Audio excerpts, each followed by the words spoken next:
All right, welcome to another podcast of Reviving the American Family. I'm Zach, I'm April.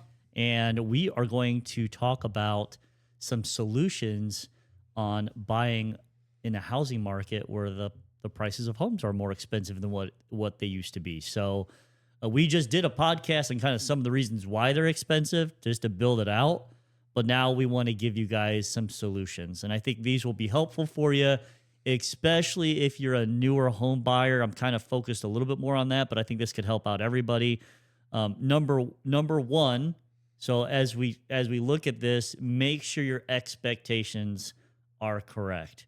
If you're one of those guys who are like, whoa, I want a 3,000 square foot home, my first home. Well, that's not what most people do when they get their first home. Even in our day. Yeah, no, I mean, our first home was like a 1,300 square foot home. Mm-hmm. It wasn't like super, super tiny. It wasn't big. It was just right. Big enough for us newlywed couple that maybe we had 2 kids in our first home. Yes, yeah. So, and then what comes with that, usually when you're buying maybe an older home, they're not building very many 1,300 square feet home anymore.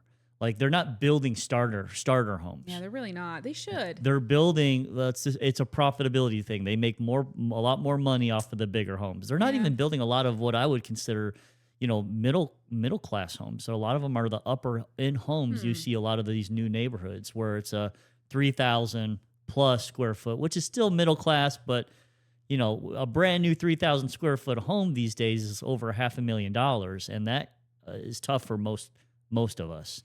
Yeah. So number one, make sure your expectations are correct. And that might mean you're buying a condo, you're buying a duplex, a townhome. A townhome. There's a lot of cute townhomes. Yeah. They're good options. Yep.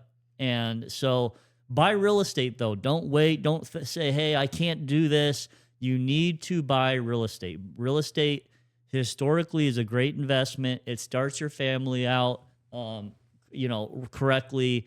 It gives you ownership. Ownership is important to have. I think I was watching Stephen Miller, and he had said, he had bought his first home, and one of his neighbors came over and said, hey, excited to have you in the neighborhood. And the whole time he was looking at the neighbor's lawn, this neighbor that came over. And he said, I couldn't listen. I couldn't even hear what he was thinking. And I said, yeah. When are you going to cut your lawn? And when you have ownership, you care a lot more about what your home looks like. It just builds value in building your nest egg. Someday you'll sell that. You'll make money. You're going to bring that money onto your next home to help buy down, the cost of that home. So it's very important for our younger people to say, hey, look, I'm just not going to be interested. I'm going to live in my parents' basements, or I'm not going to be looking for a family because I can't afford it. No, you should still be pushing yourself to get out there and buy yourself a home. It sets yourself on the right path. Yeah. We were like you mentioned before, we were pretty young. I think I was 25, you were 23, and it was, we both had jobs, and we took a risk there, and we bought our first home. Yeah. And we had one of those balloon ones, remember? At the first, balloon yeah. loans. At first it was balloon. I don't even think they do that. Okay. Yeah. But, it was like a 5-year balloon, so it stayed the same for 5 years, and then it ballooned, so we had to refinance. We refinanced before that happened, though. But it got us in the home. But we knew many people who got into those balloon mortgages and lost their shirts. Yeah. So definitely, when you go into the market and you go into loans, be aware. Talk to people that have bought homes. So you're aware of the loan that you're getting and what the expectations are. Yeah, understand your loan. They're going to give you like 30 pages that you're going to have to sign. Yeah. But the main thing is understand your interest rate, that it's locked, that it should be a fixed interest rate, and how long your mortgage is. You got 30-year, you got 15. You probably have others out there, but most of them, most people are due 30. We've had 2. Our current one's a 30, but our one before that was a 15, which was really nice because we were there for 5 years. So we paid down that mortgage a lot faster. So, but yeah, understand your loan. But the second thing I want to talk about was more related to what Stephen Miller was talking about. Sometimes you have to buy a home though that's a fixer upper. And and you got to do the right fixes to so that because you had to buy that house less money than what maybe the neighbors were buying their house for. But you do those fixes, and then you're able to afford a home that's a little bit better and something that you're able to financially get into. And we've had to do that for a couple of our homes. We've had 3 homes, and so 2/3 of our homes we've bought ones that were not in the best shape, but it took some sweat equity to get them to where they should have been, and then we were able to make money off of them. Yeah, just learning skills too to fix your home on your own. Yeah, because contractors are expensive. Yep. And YouTube teaches you everything. Sometimes you still can't do it. My wife will be like, hey, the car needs to fix. I think it's the engine. Maybe it wasn't the engine, but it's some heavy machinery that I can't do. There are some stuff where you got to ask someone to come and you've got to have someone pay for it. But there's tons of stuff that, I've either YouTubed it or it's nice to be going to a church. I've had a lot of people do service for me and help me out. And that's saved us probably hundreds, thousands of dollars because we've done things ourselves, or I've had someone come and help me that, was able to bless me with their service. So you might have to buy a home that's not in the best condition, and it's your job to get that fixed up. And some of the stuff, a lot of times when you find them, they need to be painted on the inside. They need new carpet. If it's structural stuff, that's different. I would probably stay away from that.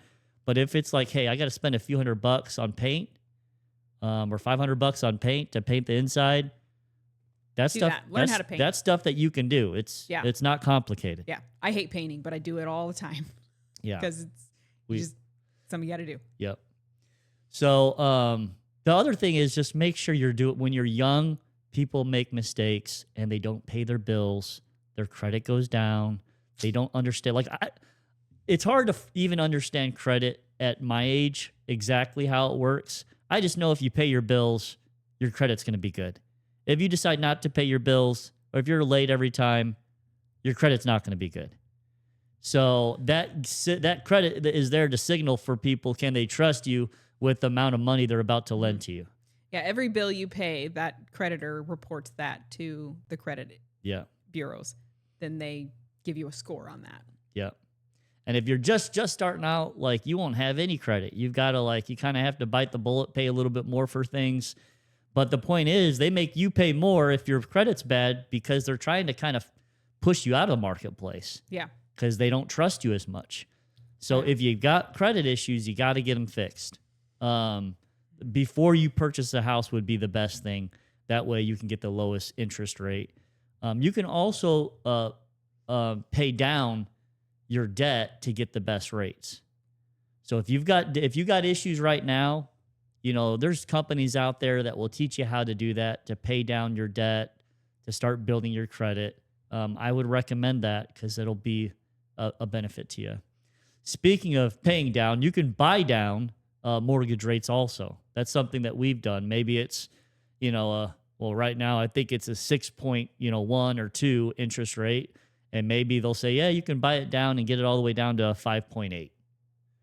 So you can pay a little bit more on the mortgage, but it actually lowers your monthly payments. So it's worth it. But again, you've got to run the numbers, make sure it's worth it. And most times it is.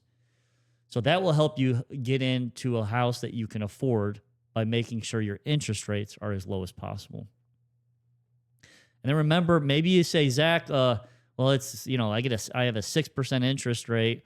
I'm hoping, by the time Trump's almost out of office, it'll be back down to, 3-4%.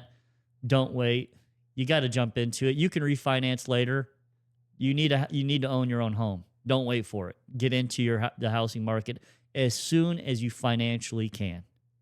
If you keep waiting for the best deal, there's always a better deal sometime down the road. I've made the mistake waiting for things where I've said, I don't want to plant a tree right now. I'll plant it in a few years from now. Well, my tree could have been producing fruit by now, if I would have done it when I initially had the thought. So I would just say, make sure that you jump on things and don't give yourself an excuse to just wait. It'll never happen for you. Do you have something to add there? Well, I was going to say, I don't know if you're going to get into it, so I'm afraid to say it, but Go ahead. moving out, like being, going and buying a house maybe outside of a hub, especially if you're a remote worker, home prices are much cheaper outside of major hubs. So yeah, that was actually my last and final one. So that's perfect. Okay. So some of you guys, like you can move out of your city that you currently live in and go somewhere that's less, that's more affordable. Yeah. That doesn't cost, some of you guys live right in the city or live in a nice area and that's where you grew up. Well, that doesn't mean that's where your parents started. Yeah. Or when they did start there, it was only, two times their average income and now it's 5 times. And the scenario is just not the same thing for you. Unless you're, making a lot of money right off the bat. And most of us don't. Yeah. We have to build up to it. That's normal.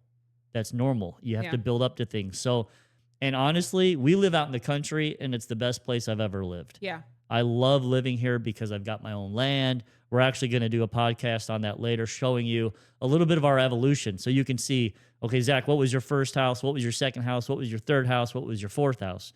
And you'll see the evolution of our homes. And there's a big difference between our first home and our current home. Mm-hmm. Well, that was, that took 21 years to get where we're at. We just didn't buy a home like this. And frankly, we wouldn't have been able to buy this home if it was in the city. Yeah. We're about, a good 30, 40 minutes outside the suburbs. I think, outside the suburbs, like if you, closer, like we're a good hour and a half outside of the major city. Yeah. So I would say, living outside a major area, a more affordable area, especially we have tons of people that work remote now. But even if you don't, if you're in the city, you're probably, spending, depending on where you live, but there's time you have to travel if you're traveling into the city. But if you are working into a suburb and you can live a little bit further out and you've got to just drive in 30 minutes, I mean, that's probably a lot less, when you talk about gas money than what you'd pay on a mortgage for a home of the same quality. Being willing to commute. Yeah.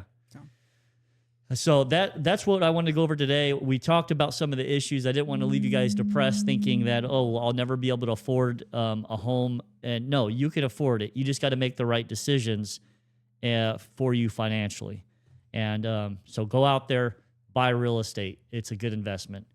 And that's what we wanted to go over today. Thank you. You guys have a good day.